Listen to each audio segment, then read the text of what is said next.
Hello বন্ধুরা, welcome back to my channel. আশা করি তোমরা সবাই খুব ভালো আছো। আমিও খুব খুব খুব ভালো আছি। আর দেখো কেমন লাগছে বলো, জায়গাটা খুব সুন্দর, তাই না? আর তোমরা একটা মজার জিনিস দেখবে আজকে। চলো তোমাদেরকে একটা খুব সুন্দর একটা ইউনিক জিনিস দেখাই। কলি যুগ, ঘোর কলি। তো দেখো জবা গাছে কাবেরি ফুল ফুটেছে, দেখেছো? অবিশ্বাস্য, তাই না বন্ধুরা? কিছুই করার নেই, ঘোরকলি।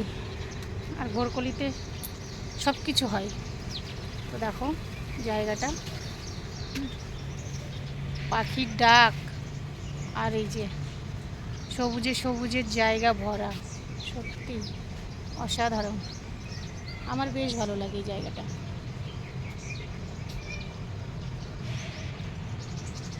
আর তোমাদের কেমন লাগে অবশ্যই কিন্তু কমেন্ট করে জানাবে। কেমন, কালকে আমি ব্লগ দিতে পারিনি কারণ শরীরটা ভালো নেই, আর বোনের শরীরটাও ভালো নেই। বোনের তো শুনেছিলে তোমরা টাইফয়েড, কিন্তু টাইফয়েডের পরেও বোনের আবার রক্ত পরীক্ষা করে, মানে বেশি শরীরটা খারাপ হয়ে গেছিলো।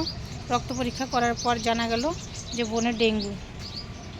তো সেইটাই মানে চিকিৎসা হচ্ছে ডেঙ্গু টাইফয়েড দুটোর একসঙ্গে।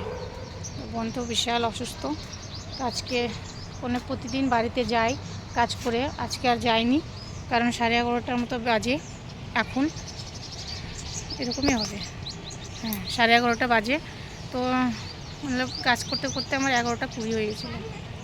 তো ওই জন্য আর যাইনি, কারণ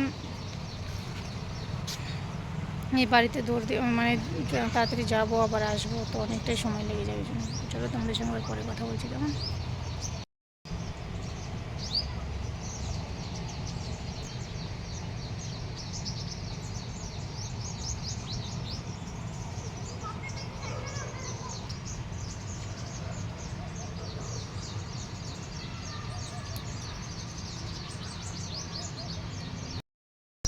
তো হ্যালো বন্ধুরা, শুভ দুপুর। তো দেখো এইমাত্র কাজ শেষ হলো, এখন বাজে কিন্তু পুরোপুরি 1:30, ওই 1:26-27 মতো হবে, পুরোপুরি হয়নি। তো এখন মানে এই বেলার মতো কাজ শেষ। আর এত পরিমাণে রোদ, আজকে গরম। দেখো ওড়নাটা মাথার উপরে দিয়ে নিয়েছি। তো এখন যাব বাড়ি। আর আজকে বললাম বাড়ি যাইনি, এখানেই বসেছিলাম। দেখলেই তোমরা যে ভিডিও মানে ব্লগে বলছিলাম বোনের শরীর ভালো না, তো আজকে মেয়ে আছে বাড়িতে, ওই জন্য অতটা মানে বাড়িতে যাওয়ার ছিল না। কারণ মেয়ে যদি না থাকতো ওই অবস্থাতেই চলে যেতাম।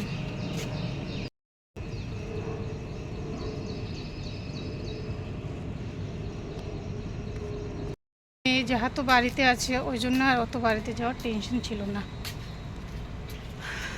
চলো এখন বাড়িতে গিয়ে চান ধান করে খাওয়া দাওয়া সেরে আবার সেই 5:30টায় রওনা দিতে হবে।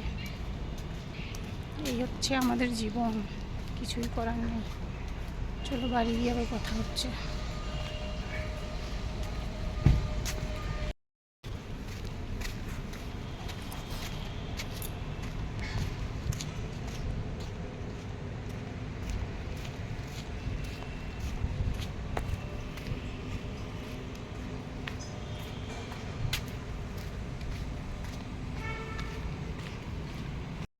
হ্যালো বন্ধুরা, দেখো এখন বাজে কিন্তু রাত্রি 10:40।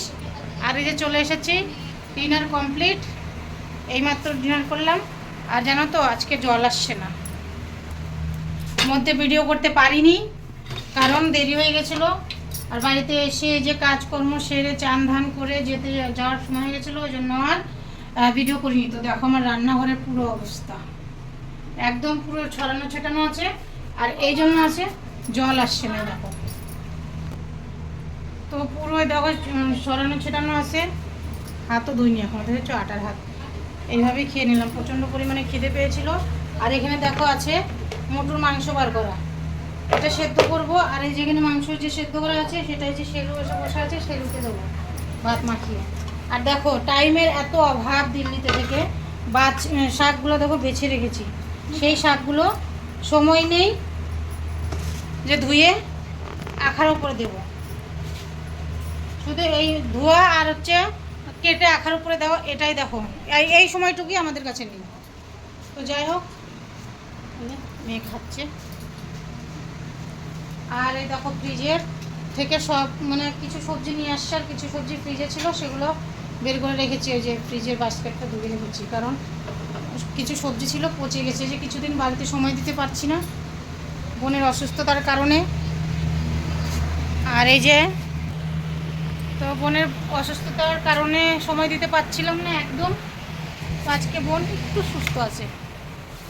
এই যে অনেক কুলার চলছে, ফ্যান চলছে। আর এই যে বোনের ছেলে, এই মুখ দেখা, এই যে বোনের ছেলে আর এই যে বোনের মেয়ে, সবার ডিনার কমপ্লিট হয়ে গেছে। এখন এই যে বোন কেমন আছিস এখন বল? তোর হাসিটা সবাই মিস করতেছিল রে, তোর হাসিটা সবাই কতদিন মিস করতেছিল। আর 2-3 দিন ধরে ব্লগ ছাড়তে পারিনি এই যে কারণে। প্রথমে ধরা পড়লো টাইফয়েড, এখন ধরা পড়েছে, তারপরে ধরা পড়লো ডেঙ্গু। আর এই যে এখন আবার বলছে ঘাট টারা হয়েছে, গরম টারা দেখা ঘাট। যে জায়গা দিয়ে কিছু হয়েছে, খুব ব্যথা, ওই জায়গায় কিছু হয়েছে, গুটির মতো বেরিয়েছে, জানি না। ডাক্তার বলেছে যে প্রথমে আগে এটা ঠিক করতে হবে, তারপরে ওটা দেখবে। তো যাই হোক, কালকে আবার রক্ত পরীক্ষা করবে বোনের, তারপরে বোঝা যাবে যে প্লেট কতটা উঠেছে কি উঠেনি। তো আগের থেকে অনেকটাই সুস্থ আছে, কেননা কয়দিন ধরে তো বিছনা থেকে উঠতেই পারলো না, দাঁড়াতেও পারলো না। আজকে একটু ভালো মনে হচ্ছে আমার। তো যাই হোক, দেখো আমাদের শিরুটা যেখানে এসে বসে শুয়ে আছে, এই দেখো। আর এই যে আমার ছেলে, এখন আমাদের দাদাভাই গেছে নিচে, দেখা যাচ্ছে না, ওই যে লাইট দেখা যাচ্ছে ওখানে, ওরা অন্ধকারে মোটর ঠিক করছে, দেখা যাক ঠিক হয় কি না হয়।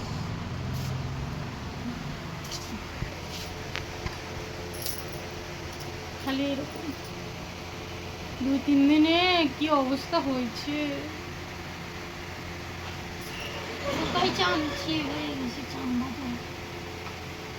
কথা বেরোচ্ছিল না, এই তো এরকম ভাবে শুধু কাজ হয়ে থাকে।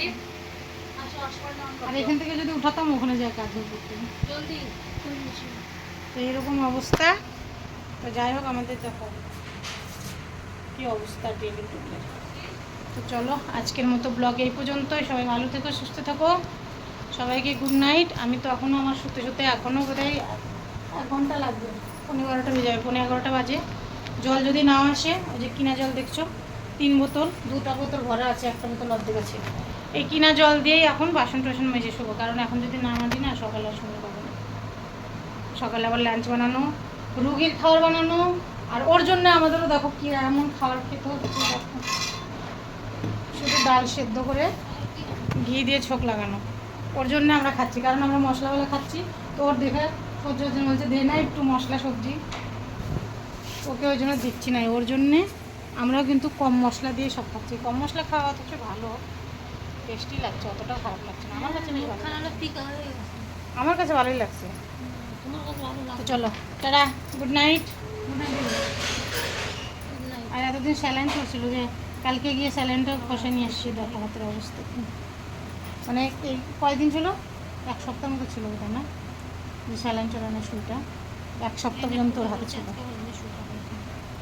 যাবে যে রোগ না, তো 1 সপ্তাহ পর্যন্ত কিন্তু ওর হাতেরটা ছিল। কালকে গিয়ে কষিয়ে নিয়ে আসছিলাম, কারণ এত পরিমাণে রক্ত বেরিয়ে গেছিলো, দেখতে খারাপ লাগছিলো, বেকারই লাগছিলো না, ওই জন্য বললাম যে কষে দাও। চলো টাটা। এই হচ্ছে আমাদের পরিস্থিতি, সকাল থেকে মানে রাত 12টা পর্যন্ত এটাই চলতে থাকে। এদিকে সকাল 6টার সময় শুরু হবে আমাদের সকাল, আর রাত 12টার সময় আমাদের রাত মানে আমাদের রাত হয় শেষ হয়। আর এর মধ্যে দিয়ে কখন কীরকম করে যে সময় চলে যায় বুঝতেই পারি না।